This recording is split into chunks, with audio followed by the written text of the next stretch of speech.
কলকাতার নিউ টাউনে সঞ্জীবা গার্ডেন্সের ফ্ল্যাটে এমপি আনোয়ারুল আজিমকে হত্যার পর দেহ খণ্ড খণ্ড করে কিছু অংশ কোমরে ফ্ল্যাশ করা হয়। কিছু মাংসখণ্ড বাইরে ফেলে আসে কলকাতার কসাই জিহাদ হাওলাদার ও নেপালে পলাতক ভোলার বোরহানউদ্দিনের সিয়াম হোসেন।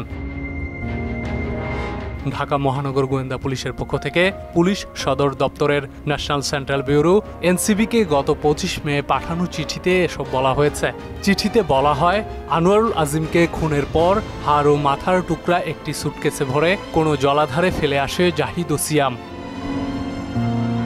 কলকাতা সিআইডি ও বাংলাদেশের গোয়েন্দা সূত্রের তথ্যমতে সঞ্জীবা গার্ডেন্সের ফ্ল্যাটের সেপটিক ট্যাঙ্কের মতো বাইরে ফেলে আসা খণ্ডিত অংশ উদ্ধারের চেষ্টা করা হবে।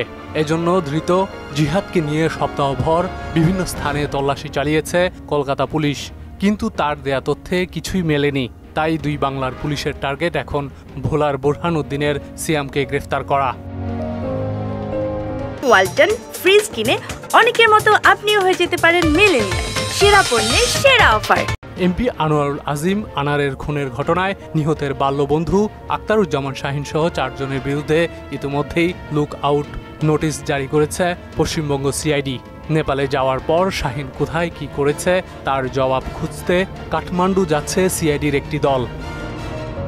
ঝিনাইদহ 4 আসনের সংসদ সদস্য আনোয়ারুল আজিম গত 12 মে চিকিৎসার জন্য ভারতের পশ্চিমবঙ্গে যান। পরদিন থেকেই রহস্যজনকভাবে নিখোঁজ হয়ে যান তিনি। 22 মে কলকাতার পুলিশের বরাতে জানা যায় খুন হয়েছেন সাংসদ আজিম। তানজিদ ভুইয়া, মোহনা সংবাদ, ঢাকা।